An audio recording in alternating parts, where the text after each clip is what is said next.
Hi everybody, welcome back to Right to the Top. I'm Adam. In today's video, I'm going to look at the be verb. But I'm not going to look at the very basic aspect of the be verb. I'm going to look at something a little bit more complicated, a little bit more advanced. What I'm talking about are the infinitive and base uses of the be verb. So not the am, is, are, was, were, will be, etc. I'm looking at only to be and be without any changes, and the different structures that use these forms of the be verb. Okay? It's very, very important, especially in writing, because even little mistakes can change the meaning completely, the meaning of your sentence completely. So I'm going to give you a few different looks at these verbs. So let's start with the most commonly used forms of to be. And I'm talking about the infinitive phrases. Now, it's very important to understand what infinitive means. Infinitive means without time, or timeless is the more correct aspect. So we're looking at the idea, not the specific action. Nobody or no subject is doing any action to an object, right? This is the idea. So we're looking at it as not a main verb, because remember, a main verb must take a tense in a clause. The infinitive verb, because it is timeless, cannot take a tense, obviously, and therefore it cannot be a main verb. So here we're looking at it as the infinitive phrase, and the infinitive phrase, meaning there's no clause, just a phrase, no subject and verb, can be used as an object, a subject, or a complement in a sentence. So I'm going to give you some examples. Little Cindy isn't sure what she wants to be when she grows up. So here, to be when she grows up, you have an infinitive phrase followed by an adverb clause, but you're looking at this whole phrase as the object to the verb want. So to be, want. Wants what? To be something when she grows up. And then you have the adverb clause connected. So the actual to be answers the what. To be what? Wants to be something. Whatever that something is. She doesn't know. That's the whole point. But anyways, you have an infinitive phrase answering the question what, becoming the object of the verb want. That's one. It is important to be ready at all times. In this case, we have an infinitive phrase, to be ready at all times, as the subject of the sentence. Now, you might be a little bit confused because it's coming later in the sentence. Here we have something called a dummy subject. You could write this sentence as to be ready at all times is important. But this is not a very comfortable way to write a sentence, which is why we generally move the phrase to the end and put the dummy subject, the it, in its place, but. That's what it's working at it. That's how it's working in this sentence as a subject. One must work hard. This is a complete clause. You have a subject, you have a verb, you have a complement, how it should work. Why? To be successful in life. You could say, in order to be successful in life, you have a more complete phrase, but then it's a prepositional phrase because in is a preposition. Or you can just have the infinitive phrase, to be, with the same meaning. So this is working as a complement to work hard. Why should you work hard? To be successful. So here you have your infinitive phrases. These are a little bit straightforward. I think most people are okay with these. Now we're going to get a little bit more tricky. And where a lot of people have problems with the infinitive is with the infinitive passive, where you have a be verb and then a to be following it. The first be, the initial be, is the conjugated one. This is like the main verb. It takes the tense. Is to be, are to be, am to be, was to be, etc. The thing you have to remember is when we're using be to be, am, is, are to be, with the infinitive, means it's going to be followed by a participle. In the simple tense, the am, is, are, we're implying a future. Means we're suggesting something that isn't true yet.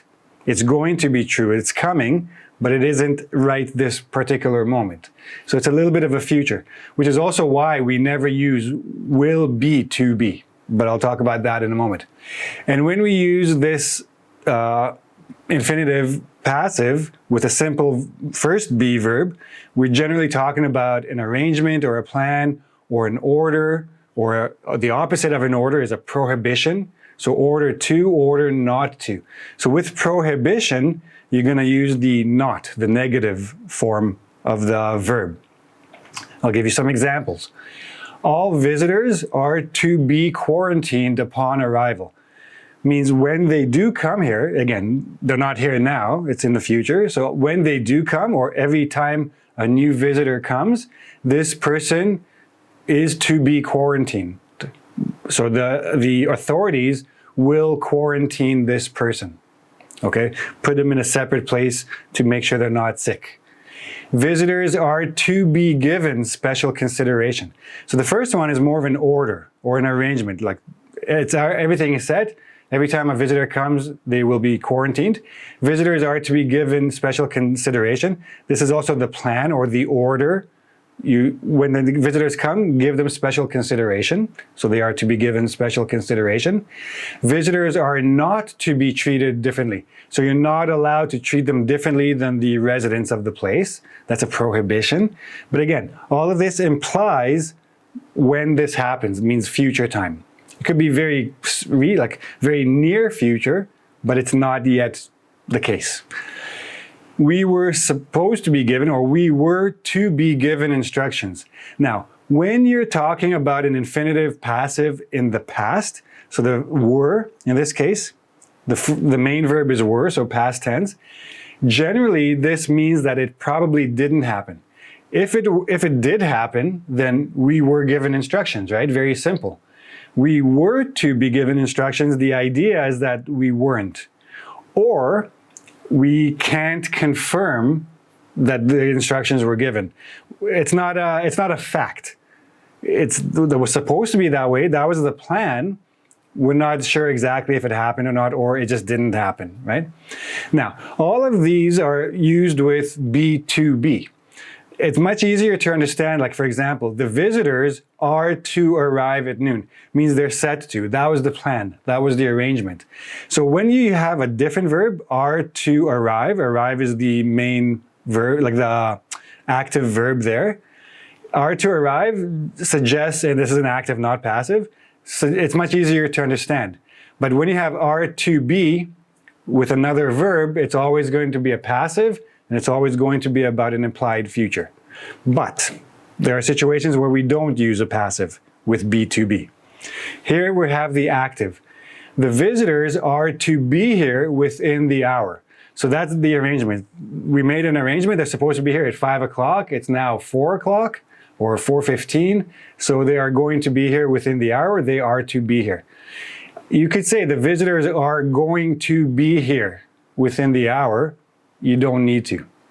That's more of a fact. Are to be here, I'm just telling you what the arrangement was. It's a slight difference in meaning, but again, both of them are future.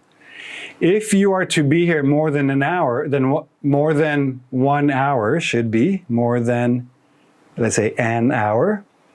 If you are to be here more than an hour, you will need special permission. So if your plan, or if you are going to, or if you are planning to be here more than an hour, if you are to be here, again, plan, order, arrangement, etc. And you can notice that the reason I'm using this as an active is because here is not a verb.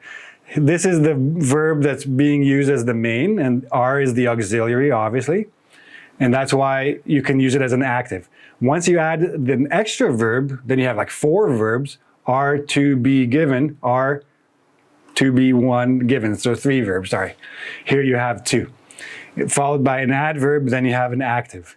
If we are to be ready, followed by an adjective for the test, we should start preparing. So if this is our goal, this is what we should do, right? So again, always implying a little bit of a future nevertheless.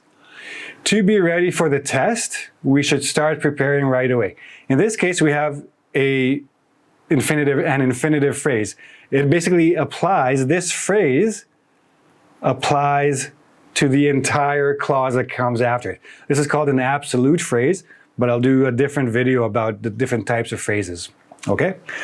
Now, remember I already mentioned that it's implying a future. Because it's implying a future, you cannot use will be to be, right? Then you have too many futures and it gets a little bit well, redundant, but a little bit confusing as well. So you can say going to be or just are to be.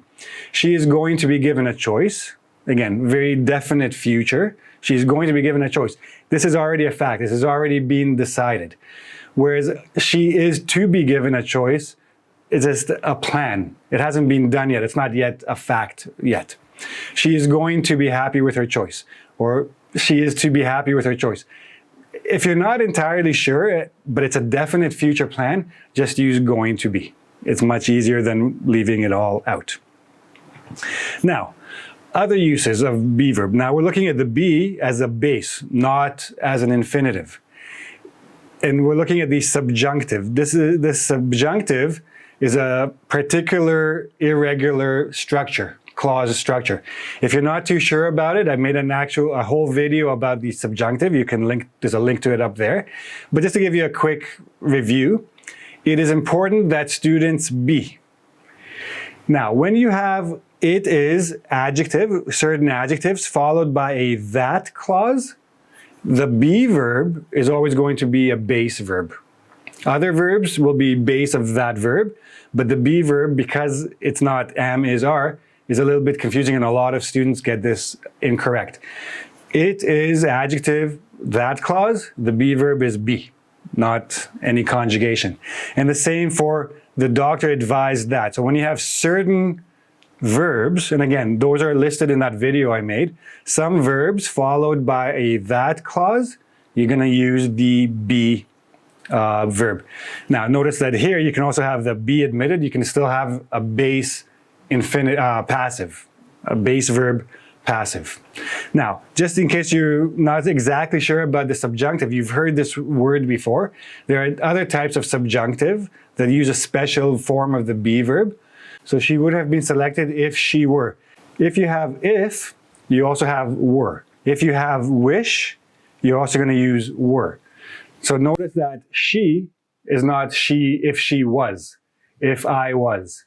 If she were, if I were, if you were, if they were, if we were, always were.